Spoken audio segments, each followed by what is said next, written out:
símbolos de uma dinastia real, gênios da literatura e grandes navegadores marítimos. A fachada do Real Gabinete Português de Leitura é um tributo à pátria-mãe e uma homenagem aos navegadores Vasco da Gama e Pedro Álvares Cabral e ao escritor Luís de Camões. O programa O Rio que o Rio não vê nos guia pela expansão marítima portuguesa.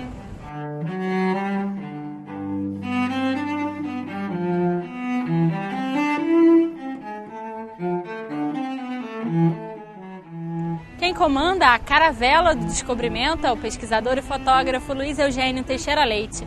Tudo bem, Luiz? Tudo bem, Natália? Queria que você começasse contando pra gente a história da construção desse prédio.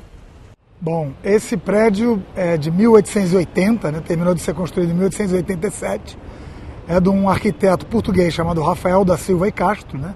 Já havia essa associação portuguesa no Rio de Janeiro, chamada Gabinete Português de Leitura, né? Posteriormente Real Gabinete. Eles começaram em 1837, mas não tinha uma sede própria, né? E em 1887 eles finalmente ganharam essa sede, né, inaugurada pelo Dom Pedro II, pela princesa Isabel, né? E é uma fachada muito interessante no Rio de Janeiro, que é das únicas fachadas, né, totalmente em cantaria, né, um prédio civil totalmente em cantaria, e é um estilo tipicamente, né, eclético, neomanuelino, que é coisa rara por aqui também. E uma curiosidade sobre esse prédio é que a fachada dele veio praticamente toda de Portugal, né? Todos os artistas são conhecidos, né? Quem fez essa obra toda na cantaria, né? Ou seja, é um escultor, né? É chamado um canteiro, né? Foi um cara chamado Germano José de Sales, né? E ela veio toda desmontadinha de navio, de Lisboa para cá, né? E foi toda remontada aqui. Ele é um prédio, como a gente já disse, é um prédio eclético e pressupõe, né? O interior dele é todo, né, uma caixa metálica, né? Montado uma estrutura de metal, revestida por essa cantaria, né? E tem o famoso interior, né? de madeira, né?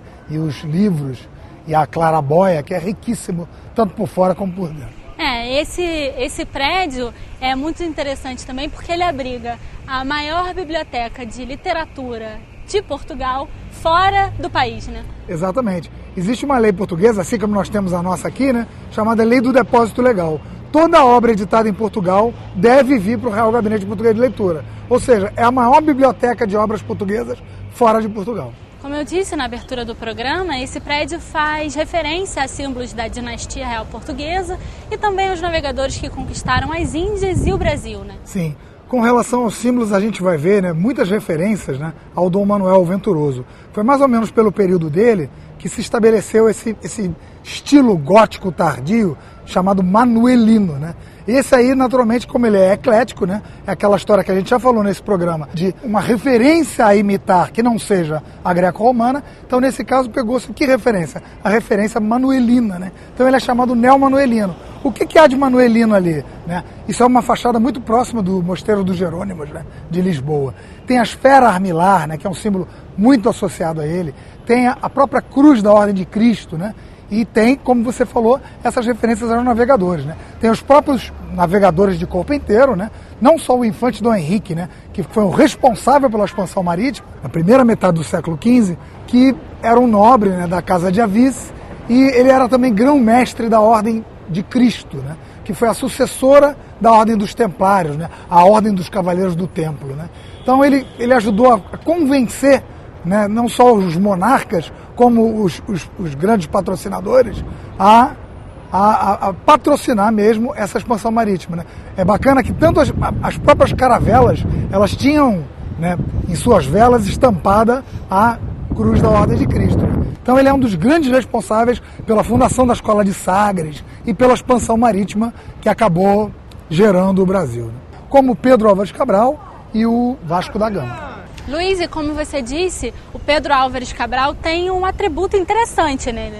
É muito interessante. A gente já vem aqui discutindo o que é atributo, né? Atributo é aquele objeto, aquele estado de espírito da escultura que ajuda a gente dar uma dica pra gente do que ele pode ser, né? No caso do Cabral, além dele estar vestido naturalmente como um português daquela época, ele tem uma pequena palmeira ao pé dele, que seria o atributo que o associa as terras tropicais, em última análise, ao Brasil. Essa fachada também faz homenagem a grandes escritores portugueses, né?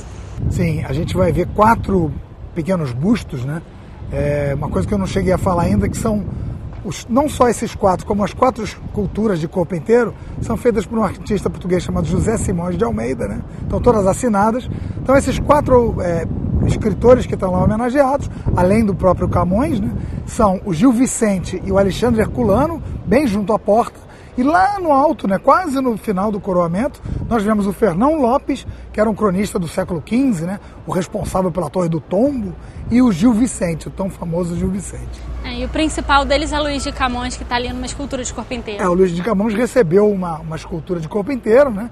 Também tem um atributo muito simpático, muito engraçado, que é o próprio olho dele, né, fechadinho. E a gente também não pode esquecer jamais, né, que o Real Gabinete Português de Leitura abrigou as primeiras sessões da Academia Brasileira de Letras, cujo presidente era o nosso Machado de Assis. Se a gente for voltar aqui para a porta principal de entrada, além da homenagem aos escritores, tem outros atributos ali, né?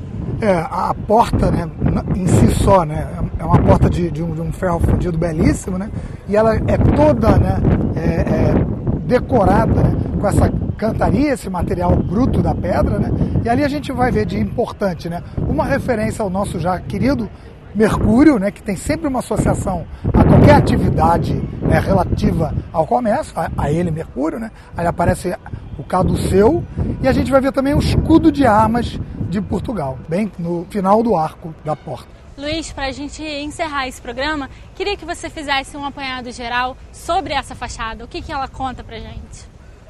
Bom, essa fachada tem muita importância aqui para o carioca, né? Primeiro porque ela é uma fachada, né, de uma instituição tão cara, né, para o brasileiro, para o carioca, que é uma instituição, como você disse, da pátria-mãe, né? E em segundo lugar, porque ela homenageia, né, todos esses gênios, né, esses notáveis, né, não só da literatura, da cultura, como né, de toda a indústria ciência, e né? da ciência, né, e da expansão marítima e desse laço, né, Brasil-Portugal. Luiz, muito obrigada por sua participação nesse programa. Eu que agradeço mais uma vez, Natália. Se você quiser rever esse programa, é só acessar o nosso site, o www.tvalerj.tv. TV Alerj, o canal do povo fluminense. Até a próxima.